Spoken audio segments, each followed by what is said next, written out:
ವಯಸ್ಸಿನ ಶಿಷ್ಯ ಬಂದ. ರಾಯರ ಹತ್ರ ಒಬ್ಬ ಸಣ್ಣ ವಯಸ್ಸಿನ ಶಿಷ್ಯ ಬಂದಂತೆ.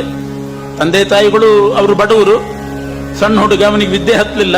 ರಾಯರ ಸೇವೆನಾದ್ರೂ ಮಾಡಿಕೊಂಡು ಉದ್ಧಾರ ಆಗ್ಲಿ ಅಂತ ತಂದು ಬಿಟ್ರು. ಹಾಗೆ ಏನ್ ಕೊಡ್ಬೇಕು? ಸಣ್ಣ ಹುಡುಗ, ಅವನಿಗೇನು ಸೇವೆ ಕೊಡ್ಬೇಕು? ಸಣ್ಣ ಹುಡುಗ. ಅದಕ್ಕಿಷ್ಟು ಹೇಳಿದ್ರಂತೆ ರಾಯರು, ನಾನು ಆಚೆ ಈಚೆ ಹೋಗಿ ಬಂದಾಗ ಒಳಗೆ ಬರುವಾಗ ನನ್ನ ಕಾಲಿಗೆ ನೀರು ಹಾಕು ಅಂತ ಕೆಲಸ ಕೊಟ್ಟರು. ಒಂದು ತಂಬಿಗೆ ನೀರು ತಗೋ, ನನ್ನ ಪಾದಕ್ಕೆ ಹಾಕು, ನಾನು ಒಳಗೆ ಬರ್ತೇನೆ. ಹೊರಗೆ ಹೋದ್ರೆ ಸಂಚಾರ ಮಾಡಿ ಒಳಗೆ ಬರುವಾಗ ಪಾದಕ್ಕೆ ನೀರು ಹಾಕೊಂಡು ಬರಬೇಕು.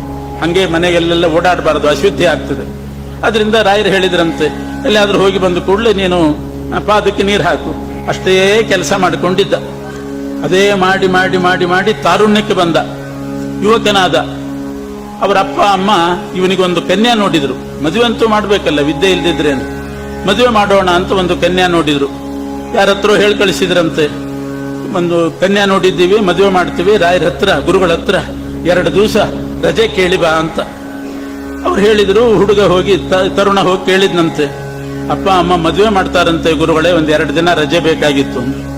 ರಾಯರು ಹೇಳಿದ್ರಂತೆ, 2 ದಿನ ಅಲ್ಲ, 1 ವಾರ ರಜೆ ಕೊಡ್ತೀನಿ ಹೋಗು ಅಂದ್ರು. ಮದುವೆ ಮಾಡ್ಕೊಳ್ಳಿಕ್ ಹೋಗ್ತಿದ್ದೆ, 2 ದಿನ ಹೇಗೆ ಸಾಕಾಗ್ತದೆ, 1 ವಾರ ರಜೆ ಕೊಡ್ತೀನಿ ಹೋಗು. ಸಂತೋಷ ಆಯ್ತು, ಹೊರಟ. 1-2 ಹೆಜ್ಜೆ ಬಂದು ಕೂಡ್ಲೆ ರಾಯರು ಕರೆದ್ರಂತೆ, ಅಲ್ಲೋ ಮದುವೆಗೆ ಹೋಗ್ತಾ ಇದ್ದಿ, ಒಂದಿಷ್ಟು ಹಣ ಕಾಸು ಬೇಡವೆ, ದುಡ್ಡು ಕೊಡ್ತೀನಿ ತಗೊಂಡು ಹೋಗು ಅಂದ್ರು. ಮದುವೆ ಅಂದ್ಮೇಲೆ ಖರ್ಚಿದ್ದೇ ಇರ್ತದೆ, ಬಂಧು ಬಳಗ ಬರ್ತಾರೆ, ಖರ್ಚಿರ್ತದೆ. ಇಲ್ಲ, ನಮ್ಮ ಅಪ್ಪ ಅಮ್ಮ ಎಲ್ಲ ವ್ಯವಸ್ಥೆ ಮಾಡಿರ್ತಾರೆ ಅಂತ ಇವನು. ಇರ್ಲಿ, ನಿಂದೊಂದಿಷ್ಟು ಕೊಡ್ಬೇಕಲ್ಲ, ನಾನು ಕೊಡ್ತೇನೆ, ತಗೊಂಡು ಹೋಗು. ಸಣ್ಣ ವಯಸ್ಸಿನಲ್ಲಿ ಬಂದು ಸೇರ್ಕೊಂಡಿದ್ದಿ, ನಿನಗೇನು ಸಂಬಳ ಕೊಟ್ಟಿಲ್ಲ, ನಾನು ತಿಂಗಳ ಏನೂ ಕೊಟ್ಟಿದ್ದಿಲ್ಲಂತೆ ರಾಯರು. ಏನೇನೋ ಖರ್ಚು ಮಾಡ್ಕೋತಾನೆ ಅಂತ ಹಾಗೆ ಇಟ್ಕೊಂಡಿದ್ರು. ಅವನು ಮದುವೆಗೆ ಹೋಗುವಾಗ ಅಷ್ಟೂ ದಿವಸದ್ದು ಸೇರಿಸಿ ಅವನಿಗೊಂದು ಮೊತ್ತ ಕೊಡೋಣ ಅಂತ ಯೋಚನೆ ಮಾಡಿದ್ರು. ಹೇಳಿದ್ರು, ಇವನು ಬೇಡ ಅಂದ್ರೆ ಬೇಡ ಅಂತಾನೆ. ಗುರುಗಳೇ, ನಾನೇನ್ ಮಾಡಿ, ನಿಮ್ಮ ಪಾದಕ್ಕೆ ನೀರು ಹಾಕಿದ್ದೀನಿ. ಪಾದಕ್ಕೆ ನೀರು ಹಾಕೋರು ತಾವೇ ಕಾಣಿಕೆ ಕೊಡ್ತಾರೆ, ಪಾದ ಪೂಜೆ ಮಾಡಿದವರು. ನಿಮ್ಮ ಪಾದಕ್ಕೆ ನೀರು ಹಾಕಿ ನಾನು ಇಸ್ಕೊಂಡು ಹೋದ್ರೆ ಇದೇನ್ ನ್ಯಾಯ? ಪಾದ ಪೂಜೆ ಮಾಡ್ಲಿಕ್ಕೆ ಇಷ್ಟು ಅಂತ ನಿಗದಿ ಮಾಡಿರ್ತಾರೆ ಎಷ್ಟೋ ಕಡೆ, ಇಷ್ಟು ಕೊಟ್ರೆ ಪಾದ ಪೂಜೆ ಅಂತ. ನಾನು ನಿಮ್ಮ ಪಾದಕ್ಕೆ ನೀರು ಹಾಕಿದ್ದಕ್ಕೆ ನನಗೆ ದಿನಕ್ಕೆ 1 ತಂಬಿಗೆ ಹಾಕಿದ್ದೀನಿ, 1 ತಂಬಿಗೆಗೆ ಇಷ್ಟು ಅಂತ ನಾನು ಮಾಡಿದ್ರೆ ಎಷ್ಟು ಅಂತ ಸಂಪಾದನೆ ಮಾಡು. ಬೇಡ ಗುರುಗಳೇ, ನಿಮ್ಮ ಪಾದಕ್ಕೆ ನೀರು ಹಾಕಿದ್ದಕ್ಕೆ ಸಂಬಳ ತಗೊಳ್ಳೆ ನಾನು ಅಂತ ಅವನು.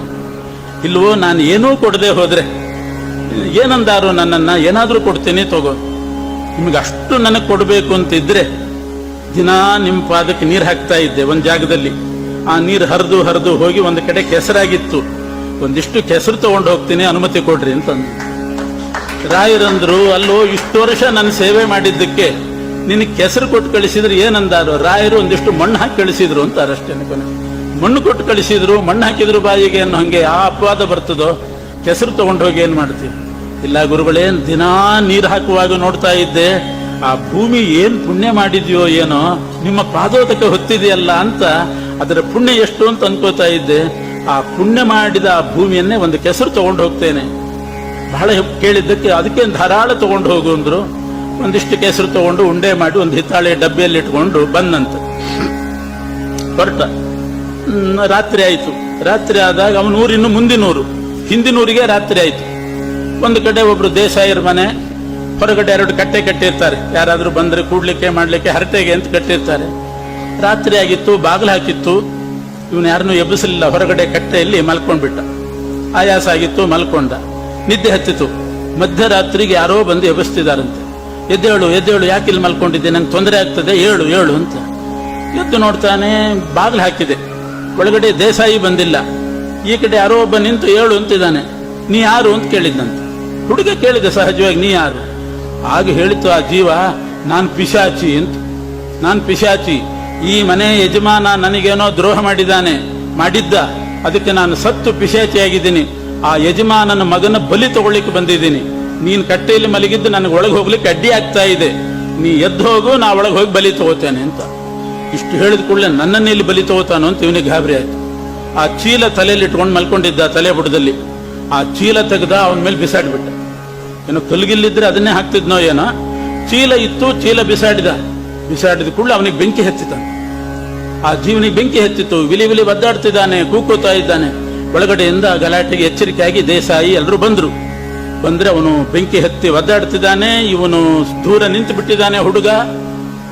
ಕೊನೆಗೆ ಕೇಳಿದ್ರು ಅವ್ರು, ಯಾರೋ ನೀನು? ಅವನು ಯಾರು? ಯಾಕೆ ಬೆಂಕಿ ಹತ್ತಿದೆ? ನೀ ಯಾರು ಅಂದ್ಕೊಳ್ಳೆ, ನಾನು ರಾಘವೇಂದ್ರ ಸ್ವಾಮಿಗಳ ಶಿಷ್ಯ ಅಂದಂತೆ. ರಾಯರ ಶಿಷ್ಯ ನಾನು. ಇರ್ಲಿ, ಅವನಿಗೇನು ಮಾಡಿದಿ? ಏನೂ ಮಾಡಿಲ್ಲ. ಅವನು ನಾನು ಪಿಶಾಚಿ ಅಂತ ಹೇಳ್ಕೊಂಡ, ನಿಮ್ಮ ಮಗನ ಬಲಿ ತಗೊಳ್ಳಿಕ್ಕೆ ಬಂದಿದ್ದೀನಿ ಅಂದ. ಹೆದರಿಕೆ ಆಯ್ತು, ಚೀಲ ಬಿಸಾಡಿಬಿಟ್ಟೆ, ಅವನಿಗೆ ಬೆಂಕಿ ಹತ್ತಿತ್ತು ಅಂತ. ಆಗ ದೇಸಾಯಿ ಕೇಳಿದಂತೆ, ನಿನ್ ಚೀಲದಲ್ಲಿ ಬಾಂಬ್ ಇಟ್ಕೊಂಡಿದ್ದೀಯೇನೋ ಅಂತಂದ. ಚೀಲ ಬಿಸಾಡಿದ ಕೂಡಲೇ ಬೆಂಕಿ ಹತ್ತಬೇಕಾದ್ರೆ ಏನಾದ್ರೂ ಬಾಂಬ್ ಗಿಂಬ್ ಇಟ್ಕೊಂಡಿದ್ದೆ. ರಾಯರ ಶಿಷ್ಯ, ನನ್ನಲ್ಲಿ ಎಲ್ಲಿ ಬರ್ಬೇಕು ಬಾಂಬ್ ಅಂದ ಅವನು. ರಾಘವೇಂದ್ರ ಸ್ವಾಮಿಗಳ ಶಿಷ್ಯ, ಬಾಂಬ್ ಗಿಂಬ ಆ ವ್ಯವಹಾರವೇ ಇಲ್ಲ, ಮತ್ತೆ ಯಾಕೆ ಬೆಂಕಿ ಹತ್ತಿತ್ತು, ಜಪ್ತಿ ಮಾಡ್ರು ಅಂತಂದ ತನ್ನ ಶಿಷ್ಯರಿಗೆ. ಅವರೆಲ್ಲ ದೇಸಾಯಿ ಕಡೆಯವರು ಬಂದು ಚೀಲ ಜಪ್ತಿ ಮಾಡಿ, ಏನಿರ್ತದ ಆ ಚೀಲದಲ್ಲಿ? 2 ಮಡಿ ಪಂಚೆ, ಊಟಕ್ಕೊಂದು ಮಡಿ ಅಷ್ಟೇನೆ, ಇನ್ನೇನಿರ್ತದೆ?